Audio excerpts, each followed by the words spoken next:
తాడిపత్రి కార్యకర్తలారా, మనకు శత్రువు పెద్దారెడ్డి. వైఎస్ఆర్ కార్యకర్తలు కాదు. మేము ఇంతవరకు ఏ కార్యకర్తను కూడా ఏమనలేదు. మేము లీగల్ గానే పోతున్నాం. రమేష్ మీద లీగల్ గా పోయినాం, ఫయాజ్ బాషా లీగల్ గా పోయినాం, నాగిరెడ్డి మీద లీగల్ గా పోతున్నాం, ఏమి బంగారు షాపు వాళ్ళ మీద లీగల్ గా పోయినాం. కనీసం మేము ఎందుకు లీగల్ గా పోతామంటే మంచిది కాదు. ఎట్లంటే అది కొట్టకూడదు. ఇల్లు మొత్తం రిజిస్ట్రేషన్ తప్పు, ప్లాన్ లేదు, అయినా కానీ లీగల్ గా పోతున్నా. ఈ పొద్దు ఎవరెవరు వచ్చినారు దగ్గర కొన్ని ఫోటోలు ఉన్నాయి. మా కార్యకర్తలు ఏమంటారు, మేము తొందరలో వస్తాం, రఫా రఫా రఫా రఫా, మేము జైలు కట్టేయాలి.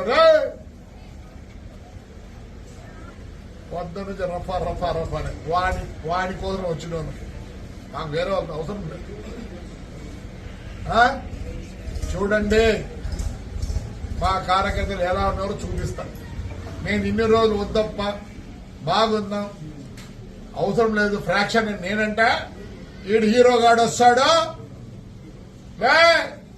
వానెంబడి వచ్చినారు చూడే మా కార్యకర్త రఫా రఫా రఫా.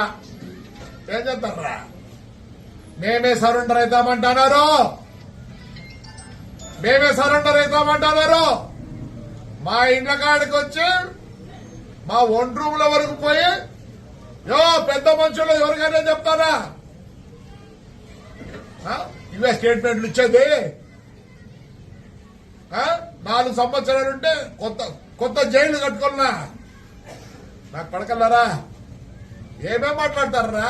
నోరు పోసుకొని ఉంటే మేము వాడి గురించి మాట్లాడతాను, మీ గురించి ఒక్క రోజు మాట్లాడలేదు. మీరు వద్దు, మాకొద్దు.